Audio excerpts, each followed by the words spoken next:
राधे कृष्ण राधे कृष्ण। 31वां सूत्र।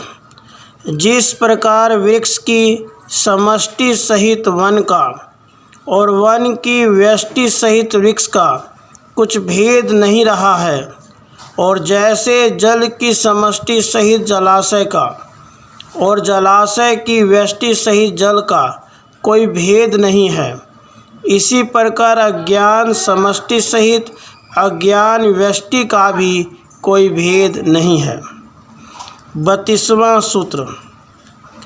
जिस प्रकार वृक्षों के समष्टि रूप वन में अवस्थित आकाश सहित वन का और व्यष्टि रूप प्रत्येक वृक्ष में अवस्थित आकाश का कोई भेद प्रतीत नहीं होता है, जल के समष्टि रूप जलाशय में प्रतिबिंब आकाश सहित जलाशय और व्यष्टि रूप जल में प्रतिबिंबित आकाश का कोई भेद नहीं मालूम होता है।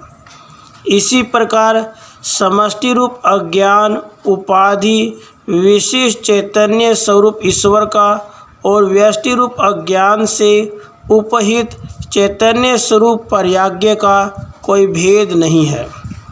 इस विषय में श्रुति का ही प्रमाण है।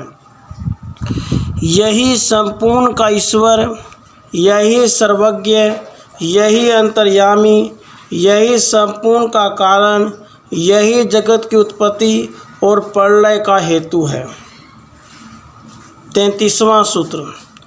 जैसे वन और वन में स्थित आकाश, वृक्ष और वृक्ष में स्थित आकाश, जलाशय और जलाशय में प्रतिबिंबित आकाश और जल प्रतिबिंबित आकाश का आश्रय जो अपरिचिन्न आकाश, उसको महाकाश कहते हैं, उसी प्रकार समष्टि और व्यष्टिभूत अज्ञान और अज्ञान उपहित चैतन्य का आधार जो अपरिचिन्न चैतन्य, उसको तुरीय ब्रह्म चैतन्य कहते हैं। इसमें श्रुति का भी प्रमाण है। मंगलमय अद्वितीय चैतन्य को तुरीय कहते हैं और उसी को आत्मा और विज्ञेय भी कहते हैं। 34वां सूत्र। जैसे अग्नि से तपाए हुए लोहे के सहित अभिन्न रूप होने से लोहा जलाता है, इस प्रकार वाक्य का प्रयोग होता है, किंतु यही अग्नि ही अभिन्न रूप उक्त वाक्य का वाच्य और लोहे से भिन्न रूप इस वाक्य का लक्ष्य होता है। इसी प्रकार यह तुरीय ब्रह्म चैतन्य समष्टि व्यष्टि अज्ञान और अज्ञानोपहित चैतन्य के सहित अभिन्न रूप होने से तत्वमसि इस महावाक्य का वाच्य और भिन्न रूप उसका लक्ष्य होता है। 35वां सूत्र। पूर्वोक्त अज्ञान की दो शक्ति हैं, जैसे आवरण शक्ति और विक्षेप शक्ति। पहले आवरण शक्ति दिखाते हैं। जैसे मनुष्यों के नयनों का आवरण करने वाला अल्प स्थान में रहने वाला मेघमंडल हजारों योजन विस्तीर्ण सूर्य का आच्छादक कहा जाता है, उसी प्रकार अविवेकी मनुष्य के ज्ञान का आवरण करने वाला तथा सर्वव्यापी परब्रह्म का आच्छादक रूप प्रसिद्ध अज्ञान की शक्ति को आवरण शक्ति कहते हैं। हस्तामलक में लिखा भी है, जैसे ज्ञानी पुरुष के नेत्र मेघ से आच्छादित हो जाते हैं, तब कहते हैं कि सूर्य मंडल को मेघ मंडल ने आच्छादित कर दिया। इसी प्रकार मूढ़ दृष्टि पुरुष, जिसको बद्ध कहते हैं, मैं वही नित्य ज्ञान स्वरूप आत्मा हूँ। 36वां सूत्र।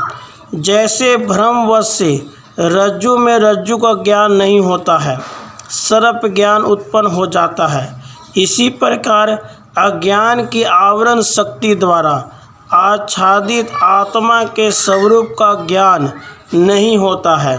मैं करता हूँ, मैं भोगता हूँ, मैं सुखी हूँ, मैं दुखी हूँ इत्यादि मोहजाल से व्याप्त संसार का बोध होता है। 37वां सूत्र।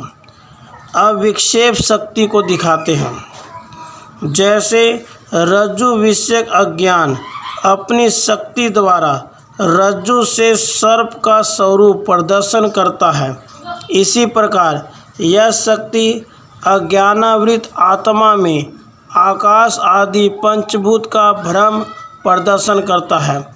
इसी को विक्षेप शक्ति कहते हैं। ग्रंथ अंतर में भी ऐसा लिखा है कि अज्ञान की विक्षेप शक्ति ब्रह्म से लेकर स्तंभ पर्यंत जगत को उत्पन्न करता है। 38वां सूत्र, जैसे मकड़ी स्वकृत प्रधान रूप से जाले का निमित्त कारण और शरीर प्रधान रूप से उसी तंतु का उपादान कारण होता है, उसी प्रकार से आवरण और विक्षेप शक्ति विशिष्ट अज्ञान द्वारा समावृत चैतन्य स्वयं प्रधान रूप से प्रपंच विश्व का निमित्त कारण और उपाधि रूप अज्ञान रूप से उपादान कारण होता है। 39वां सूत्र, तमोगुण प्रधान विक्षेप शक्ति विशिष्ट अज्ञान से आच्छादित चैतन्य से आकाश उत्पन्न हुई है और आकाश से वायु, वायु से अग्नि, अग्नि से जल, जल से पृथ्वी उत्पन्न हुई है। इसी प्रकार क्रम से प्रपंच विश्व उत्पन्न हुआ है। श्रुति में भी ऐसा ही लिखा है।